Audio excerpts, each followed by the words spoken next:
اور اس پہ خوش بھی ہوا اور ایسی اطاعت اور اتباع پہ عمل کرنے کا حکم دیتا ہو تو وہ بھی طاغوت میں شامل ہے۔ محمد بن عبد الوہاب رحمۃ اللہ علیہ کہتے ہیں کہ طاغوت ایک عام لفظ ہے، ہر وہ چیز جس کی اللہ کے علاوہ عبادت کی جاتی ہو اور وہ اس عبادت پر خوش بھی ہو، خواہ وہ معبود جس کی عبادت کی جائے یا متبوع جس کی اتباع کی جائے اور مطاع جس کی اطاعت کی جائے، یعنی اللہ اور اس کے رسول صلی اللہ علیہ وآلہ وسلم کو چھوڑ کر اس کی اطاعت کی جاتی ہو، وہ طاغوت کے زمرے میں آتا ہے۔ محمد حامد الفقی کہتے ہیں سلف کے اقوال کا خلاصہ یہ ہے کہ ہر وہ چیز طاغوت کے زمرے میں شامل ہوتی ہے جو بندے کو اللہ کی عبادت، دین میں اخلاص اور بندے کو اللہ کی اطاعت سے روک دے یا اس کا رخ اس طرف سے دوسری طرف پھیر دے، خواہ اس میں کسی جن، انسان یا شیطان یا کسی درخت پر پتھر وغیرہ کا کردار ہو۔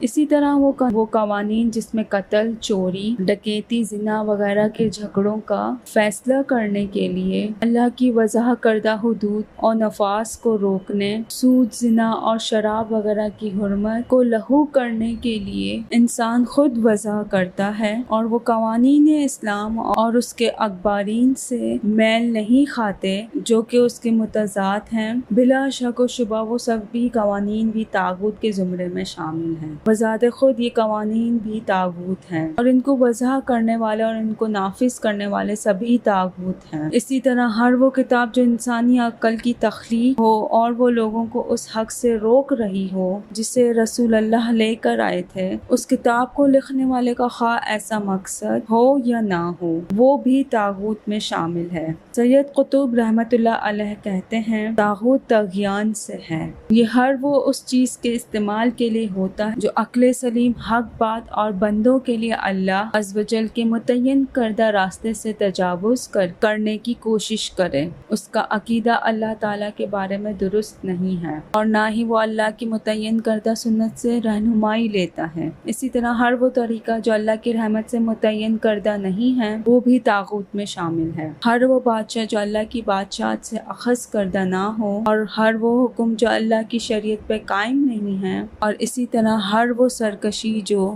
حد سے تجاوز کر جائے، وہ طاغوت کے زمرے میں شامل ہے۔ یہ بات ذہن میں رکھنی چاہیے کہ اہل کتاب نے اپنے علماء اور راہبوں کے سامنے سر نہیں جھکایا تھا اور نہ ہی ان کی عبادت کی تھی، بلکہ انہوں نے ان کی وضع کردہ شریعت کی اتباع کی تھی۔ صرف اسی بنا پر اللہ تعالیٰ نے انہیں اپنے رہبر اور علماء کے بندے قرار دیا اور ان کا نام مشرکین رکھا۔ ارشاد باری تعالیٰ ہے کہ ان لوگوں نے اللہ کو چھوڑ کر اپنے عالموں اور درویشوں کو رب بنایا اور انہوں نے طاغوت یعنی سرکش اور حد سے تجاوز کرنے والی مقتدر طاقتوں کی بندگی اختیار کی۔ انہوں نے ان کی بندگی بمعنی رکوع و سجود نہیں کی تھی، بلکہ انہوں نے اطاعت اور فرما برداری کے معنی میں ان کی بندگی اختیار کی تھی۔ یہ بھی بندگی کے زمرے میں آتی ہے اور آدمی کو اللہ کی بندگی اور اس کے دین سے خارج کر دیتی ہے۔ شیخ الاسلام امام ابن تیمیہ علیہ السلام کہتے ہیں طاغوت طغیان سے ہے اور طغیان حد سے تجاوز کرنے والا ہے۔ تجاوز کرنا ظلم اور سرکشی کے معنی میں استعمال ہوتا ہے۔ اللہ تعالیٰ کے علاوہ جس کی عبادت کی جا رہی ہو اور وہ اسے ناپسند نہ سمجھے، وہ طاغوت ہوگا۔ اسی طرح نبی کریم صلی اللہ علیہ وآلہ وسلم نے ایک حدیث میں بتوں کے لیے لفظ طواغیت استعمال فرمایا تھا۔ نبی کریم صلی اللہ علیہ وآلہ وسلم کا ارشاد ہے طاغوت ہی طاغوت کے پجاریوں کی اتباع کرتے ہیں، اس لیے اس شخص کو بھی طاغوت کہا جاتا ہے جس کے پاس کوئی فیصلہ کروانے کے لیے لایا جائے اور وہ کتاب اللہ کے بغیر ہی فیصلہ کر دے۔ اسی طرح فرعون اور عاد کو بھی طاغوت کہا گیا تھا۔ امام ابن جری الطبری رحمۃ اللہ علیہ کہتے ہیں کہ طاغوت کے بارے میں میرے نزدیک درست قول یہ ہے کہ اس سے مراد ہر وہ شخص ہے جو اللہ کے خلاف سرکشی کرے اور اسے اللہ کے علاوہ پوجا جا رہا ہو۔ اس کی پوجا یا تو اس کی زبردستی اور قہر کی وجہ سے کی جاتی ہو جو کہ اس کے پوجنے والوں کے دلوں پر چھائی ہوتی ہے، یا پوجنے والوں کی طرف سے اطاعت اطاعت کے جذبے کے تحت کی جا رہی ہو۔ یہ معبود خواہ کوئی انسان ہو، شیطان ہو، بت ہو یا دنیا کی کوئی بھی چیز ہو، اللہ تعالیٰ کے حکم کے بغیر فیصلہ کرنے والے حاکم کو خود اللہ تعالیٰ نے طاغوت کہا ہے، جیسا کہ قرآن پاک میں ہے، لیکن وہ اپنے فیصلے غیر اللہ کی طرف لے کر جانا چاہتے ہیں، حالانکہ انہیں حکم دیا گیا کہ شیطان ان کا انکار کریں۔ اللہ کی نازل کردہ شریعت کے بغیر فیصلہ کرنے والا سرکش اور ظلم میں سب سے بڑھ کر ہوتا ہے، کیونکہ وہ اللہ تعالیٰ کے حکم سے تجاوز اور اعراض کر کے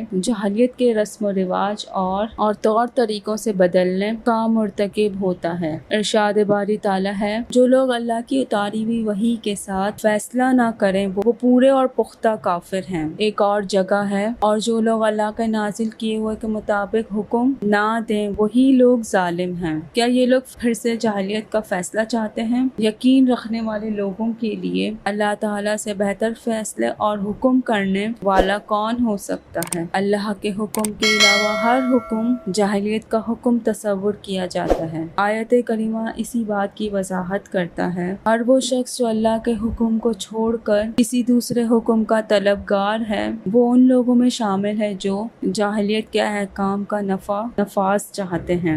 امید کرتی ہوں آپ کو آج کی ویڈیو پسند آئی ہوگی۔ اگر آپ کو آج کی ویڈیو پسند آئی تو انفوارٹسوپیا کو سبسکرائب کرنا مت بھولیے گا اور ویڈیو کو لائک اور شیئر ضرور کیجیے گا۔ آپ دیکھ رہے ہیں انفوارٹسوپیا، ملتے ہیں نیکسٹ ویڈیو کے اندر۔ Signing off.